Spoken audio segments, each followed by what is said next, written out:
What's up, guys? How you doing? Well, I hope. You guys wanted a confidence chat, and I have absolutely no idea where to begin. I have no idea where to begin. I have no idea what that even means. We're all just lost little fishies out here in the world trying to figure it out for ourselves. I think that, I've avoided these sort of confidence chats because one, I feel like, at the beginning when I was like just blogging and putting pictures on Instagram before I was like getting to know you guys on YouTube, I would post images and it would be, fashionable or whatever. And a media outlet would be like, oh my gosh, you look great. Can we post your image? Can you give us a quote? And I would send over a quote about like fashion or what I'm wearing or trends or whatever. And they'd be like, yeah, but talk about how you're so confident. And I'd be like, oh. And it just became this thing where it became almost like an insult. Like, wow, you're so stylish. How could you possibly be so confident given your situation and everything? All that fat and blubber over there. And it's like, really? You're not asking the skinny bloggers why they're so confident. You're asking them about, where their favorite shops are and what trends people should be looking for this season. So in part, that was part of it. And then the other part of it was, I just felt like there was enough sad fat girl stories on the internet. Like, oh, I was picked on, I was this, I was that. And it's like, okay, everyone was. Like, if you went to a homogenized school where everyone was the same color and had the same, economic background, you got picked on because you had red hair, you had freckles, or, your mom put you in a blue shoe and everyone had on a black shoe. It's just like part of the human condition, I feel like. And that's not to diminish or say that, that fat people don't have certain issues, because we absolutely do. And I feel like it's one of the last acceptable forms of discrimination across the board. And there's certain instances where, people will publicly try to make you feel less than, which is insane and not okay. So I think that I just didn't want to, sort of moan on the internet. I just want to create the kind of content that I want to watch, which is positive and upbeat, and I want to see people winning. I love cheering someone on and saying, damn girl, that's amazing, or guy, so that's kind of why I've avoided the confidence conversation. But I did get into it a little bit in a Q&A, and you guys asked for more, so here we are. I think the first thing that I can say about confidence and being confident is that anyone who tells you that they have all the answers or they are 100% confident all the time is a liar. Like, no one is. And I think that it's important to remember that everyone in the world has something that they lack confidence about, whether it's something about their appearance, something about their personality, a skill set that they're lacking. They go to work and they don't feel like they know what they're doing, or this co-worker's always outperforming them. Whatever the case may be, we all have areas in our lives that we are lacking confidence in. And so, you just have to know that you're not alone in that. I think the thing to remember is that there's no magic formula. There's no magic pill. When people say to me like, how did you become so confident, or, anything like that, my main answer is I have no idea. I have no idea. I have no idea.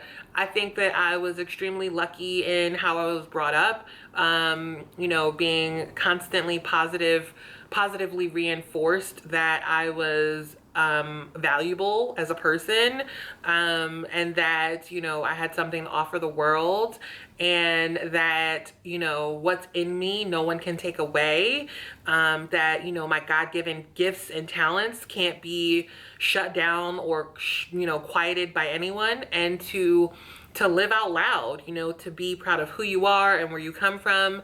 And trust, I completely understand that like not everyone had that sort of foundation, and that it makes a complete difference. Like, I have friends that I grew up with whose parents were very different to mine in their approach, and I see it as adults. I see it as people who are my exact age, and they're not plus size or anything like that. It's just how they navigate the world is different from me, and I know that that was a gift, and I'm so appreciative of that.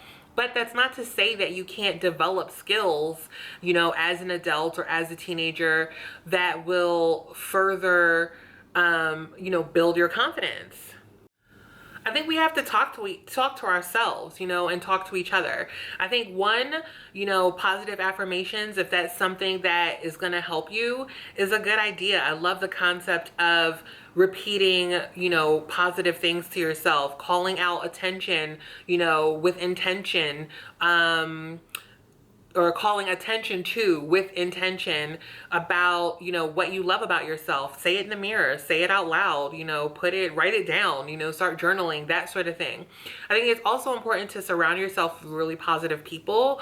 Like, the people around me are my cheerleaders. Like, you know, for good or for bad, you know, you need people who will cheer you on as much as you need people who will kind of hold a mirror up to you and be like, you're being a dick. You know, you need that.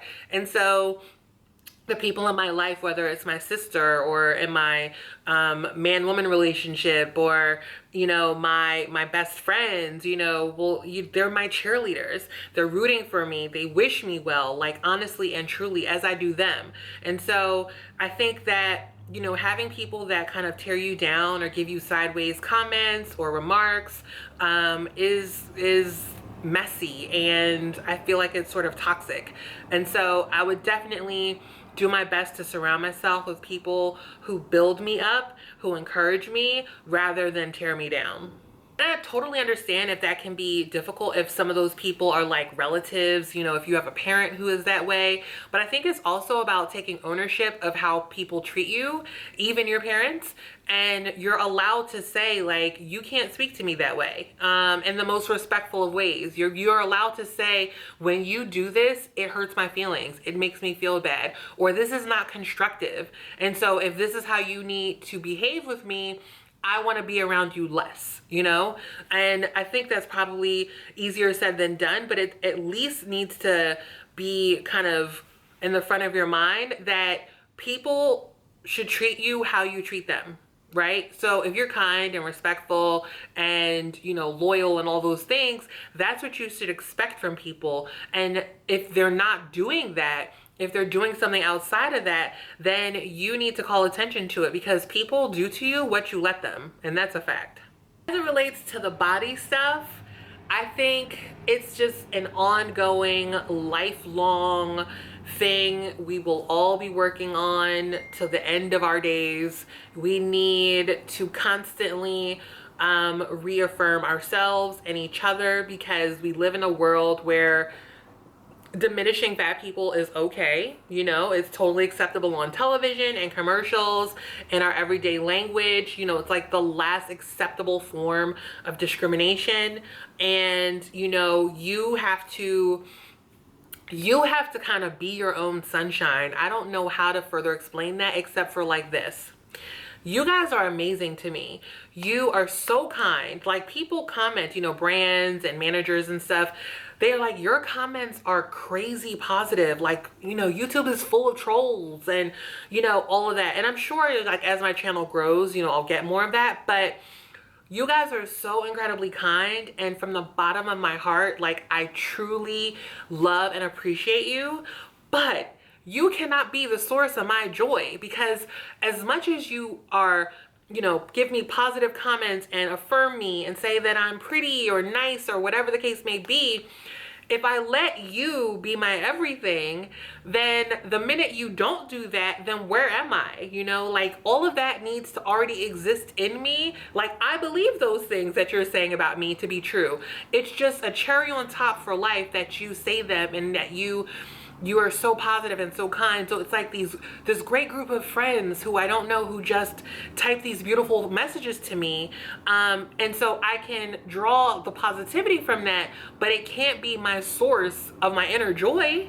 Like, so what other people say and do to you shouldn't be your joy or your upset. You know, they can't be the source of your joy or your, you know, unhappiness or your lacking confidence, etc. Because people are fickle, you know. They like you one minute and they don't the next. Like, you have to like yourself first. And the more that you like yourself, and the more that you are joyful from the inside out, people are attracted to that, you know? People are attracted to confidence. They're attracted to positivity. They're attracted to happiness, because at the end of the day, I think it's something we all want. This is probably extremely rambly. I don't know how long or short it's gonna be. I've said a lot of things. I don't know what's gonna make it into the final cut. I'm just having this conversation alone, staring into a camera lens. But I hope that it touches somebody. I hope that you can believe in yourself the way that you believe in your friends and your sister and your brother and your parents and whomever's in your husband or wife, you know, whoever's in your life and you look up to. Those same beautiful qualities can exist in you too, or do exist in you, and you just have to see it. So like whatever you see and like and love in me completely exists in you already. You just need to see it. There you have it. Confidence, whatever, rambling and all of that. I wish you the very, very best, the very best. And I hope that you wish yourself the very best, because you deserve it. You do. That's it for me. Ramble session over. Love you, mean it. Bye.